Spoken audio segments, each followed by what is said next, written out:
तो भी है, कुछ तो भी अलग फीलिंग है ये, क्योंकि 100-150 लोग मेरा ऑटोग्राफ लेने के लिए वहाँ खड़े थे लाइन पे। मैं एक्सपेक्ट नहीं कर रहा था क्योंकि ये चीजें, क्योंकि इसके पहले भी मैं इंडिया खेल चुका था। ಸ್ನೇಹಿತರೆ, ಕನ್ನಡ ಕ್ರಿಕೆಟ್ ಮಗ ಚಾನಲ್ಗೆ ತಮಗೆಲ್ಲ ಸ್ವಾಗತ ರೀ. ನಮ್ಮ RCB ತಂಡ ಇವಾಗ ಒಂದು ಒಳ್ಳೆ ಸ್ಥಿತಿಯಲ್ಲಿದೆ. 2025ರ IPL ಹಾಗೆ ನಮ್ಮ RCB ತಂಡಕ್ಕೆ ಖುಷಿ ಆಗ್ತಾ ಇದೆ. ನಮ್ಮ RCB ತಂಡದವರು ಈ ಸಾರಿ ಕಪ್ ನಮ್ಮದೇ ಎನ್ನುವ ರೀತಿಯಾಗಿ ಬ್ಯಾಟಿಂಗ್ ಬೀಸ್ತಾ ಇದ್ದಾರೆ. ಬಾಲಿಂಗ್ ಕೂಡ ಚೆನ್ನಾಗಿ ಆಗ್ತಾ ಇದೆ. ಅದೇ ರೀತಿಯಾಗಿ ಇವತ್ತು ಕೂಡ ಒಂದು ಬ್ರೇಕಿಂಗ್ ಅಪ್ಡೇಟ್ ಕೊಟ್ಟಿದ್ದಾರೆ. ಜಿತೇಶ್ ಶರ್ಮಾ ಅವರು RCB ಬಗ್ಗೆ ಏನೆಲ್ಲ ಹೇಳ್ತಾರೆ ಬನ್ನಿ ವಿಡಿಯೋದಲ್ಲಿ ನಮ್ಮ ಜೊತೆ ಚರ್ಚೆ ಮಾಡ್ತೀವಿ. ಚರ್ಚೆ ಮಾಡೋಕ್ಕಿಂತ ಮುಂಚೆ ನೀವೇನ್ ಮಾಡ್ತಾ ಇದ್ರೆ ವಿಡಿಯೋ ಕೊನೆಯವರೆಗೆ ನೋಡಿ, ಲೈಕ್ ಕೊಟ್ಟು ಸಬ್ಸ್ಕ್ರೈಬ್ ಆಗೋದಂತೂ ಮರಿಬೇಡಿ ಸ್ನೇಹಿತರೆ. ಹಾಗೇನೆ ಫೇಸ್ಬುಕ್ ನೋಡ್ತಾ ಇರೋರು ಫಾಲೋ ಮಾಡ್ರಿ ಅಂತ ಹೇಳ್ಬೋದಾಗಿದೆ.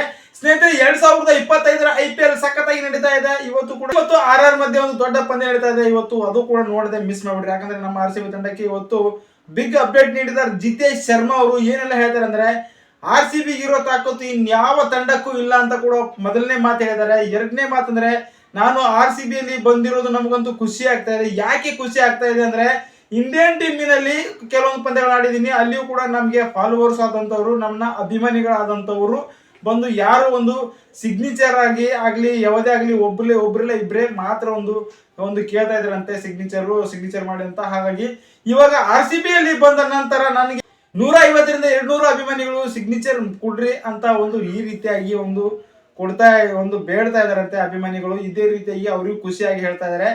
RCB ಎಲ್ಲಿ ಇರೋದು ಒಂದು ತಾಕತ್ತು ಇಂಡಿಯನ್ ಟೀಮಿನಲ್ಲಿ ಇಲ್ಲ ಅಂತ ಕೂಡ ಈ ರೀತಿಯಾಗಿ ಹೇಳ್ತಾ ಇದಾರೆ.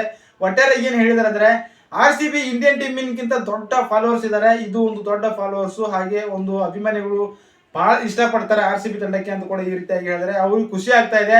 RCB ಅಲ್ಲಿ ಆಡ್ತಾ ಇರೋದು ನಾನು ಅದೃಷ್ಟವಂತ ಅಂತ ಕೂಡ ಹೇಳ್ಕೊಂಡಿದ್ದಾರೆ. ವಿರಾಟ್ ಕೊಹ್ಲಿ ಜೊತೆಗೆ ಆಡ್ತಾ ಇರೋದು ನಾನು ಅದೃಷ್ಟವಂತ.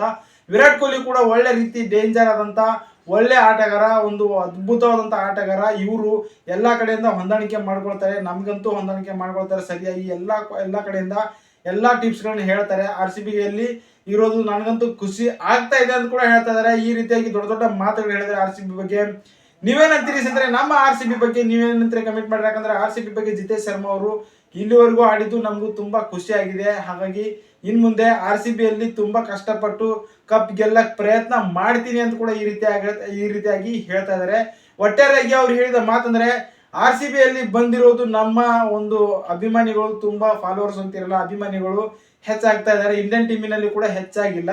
ಇಲ್ಲಿ ಬಂದ ನಂತರ ನನಗೆ ಒಂದು ಒಳ್ಳೆ ಸ್ಥಾನ ಸಿಗ್ತಾ ಇದೆ ಅಂತ ಕೂಡ ಖುಷಿ ಪಟ್ಟಿದ್ದಾರೆ. RCB ಬಗ್ಗೆ ದೊಡ್ಡ ಮಾತನಾಡಿದ್ದಾರೆ. ನಿಮ್ಮ ಅಭಿಪ್ರಾಯದ ಪ್ರಕಾರ ಈ ಸಾರಿ ಕಪ್ ಯಾರು ಗೆಲ್ಲೋದನ್ನು ಕೂಡ ಕಮೆಂಟ್ ಮಾಡ್ರಿ. ಸಾಧ್ಯವಾದರೆ ಈ ಚಾನಲ್ ತಮ್ಗೆ ಇಷ್ಟವಾದಲ್ಲಿ ಚಾನಲ್ ಕೂಡ ಸಬ್ಸ್ಕ್ರೈಬ್ ಆಗಿ ಸಪೋರ್ಟ್ ಮಾಡ್ರಿ. ಧನ್ಯವಾದಗಳು.